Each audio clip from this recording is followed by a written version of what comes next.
Hi, welcome to our channel. తెలంగాణకు ఉద్యమాలు చేయడం, పోరాటాలు చేయడం కొత్త ఏం కాదు.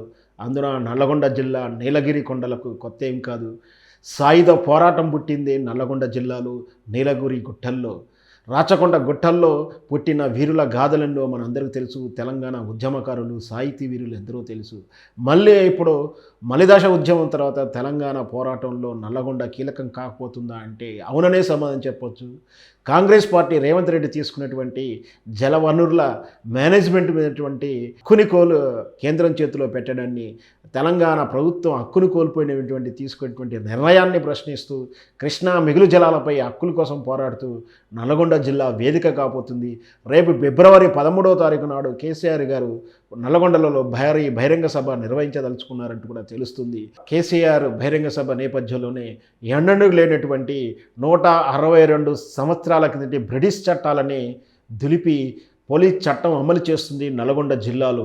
ఎలాంటి సభలు, సమావేశాలు, నిరసన కార్యక్రమాలు, గుమికూడడం లాంటి ఏవీ రాకుండా ఉండటానికి ఆనాడు బ్రిటిష్ ప్రభుత్వం తయారు చేసుకున్నటువంటి స్వాతంత్ర సమరయోధుల మీద తయారు చేసినటువంటి, పోరాట యోధుల మీద చేసినటువంటి ఇనుప చట్టాలైనటువంటి పోలీస్ చట్టాన్ని ఈరోజు అమలు చేస్తూ నల్లగొండలో ఎలాంటి సభలు నిర్వహించడానికి, సామూహికంగా కూర్చొని చర్చించడానికి వీల్లేదంటూ 162 సంవత్సరాల కింద పోలీస్ యాక్ట్ను అమల్లోకి తీసుకొచ్చింది కాంగ్రెస్ పార్టీ ఈరోజు.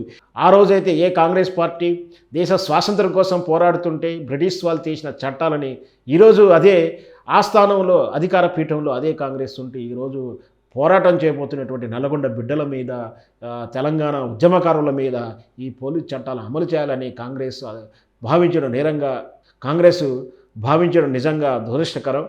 దీనికి పోటీగా మళ్ళీ రేపు 13వ తారీఖు కేసీఆర్ బీఆర్ఎస్ పార్టీ దానికి ధీటుగా ప్రియాంక గాంధీని తీసుకొస్తూ కాంగ్రెస్ కూడా మరో బహిరంగ సభ చేయడానికి సన్నాహాలు చేస్తున్నట్టు వార్తలు వస్తున్నాయి. మొత్తం మీద మళ్ళీ కేసీఆర్ గారు తెలంగాణ ఉద్యమ సమయంలో నాగార్జునసాగర్ ఎడమకట్టు, సాగర్ ఆయకట్టు ప్రాంతంలో జరుగుతున్న అన్యాయాలను ప్రశ్నిస్తూ పాదయాత్ర చేసిన తీరు మనం ఇంకా మర్చిపోలేదు.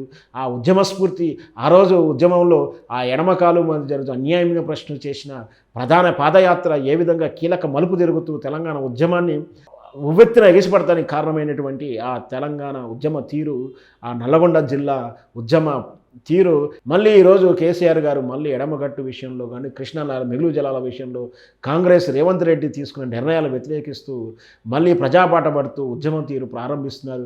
మళ్ళీ అలాంటి ప్రభంజనం సృష్టించబోతున్నారు. తెలంగాణ ప్రయోజనాలకు ఏ విధంగా నష్టం వచ్చినా కూడా ఏ రోజు కూడా రాజీ పడని కేసీఆర్ పట్టుత్వం అందరికీ తెలిసిందే. కేసీఆర్ రాజధాని హైదరాబాదు మాత్రమే ఉండాలి, ఉమ్మడి రాజధాని ఉండటానికి వీలు లేదు, రాజధానిని విభజించడానికి వీలు లేదు, రాజధానికి మార్పు చేయడానికి వీలు లేదు, రాజధాని హైదరాబాద్తో సహా తెలంగాణ 10 జిల్లాలు ఖచ్చితంగా కావాల్సిందే అంటూ ఎలాంటి ప్రలోభాలకు లొంగకుండా పట్టుపట్టి ఢిల్లీ పీఠాన్ని మెడలు వంచి తెలంగాణ సాధించిన తీరు మా అందరికీ తెలిసింది. మళ్ళొకసారి పోరుబాట పడుతున్నారు కేసీఆర్.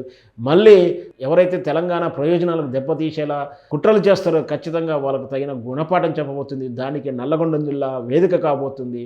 ఆ నల్లగొండ జిల్లాలో 13వ తారీఖు నాడు సభ ఏ విధంగా ఉంటుంది, దాని ఫలితాలు ఎలా ఉండబోతున్నాయో మనం వేచి చూద్దాం.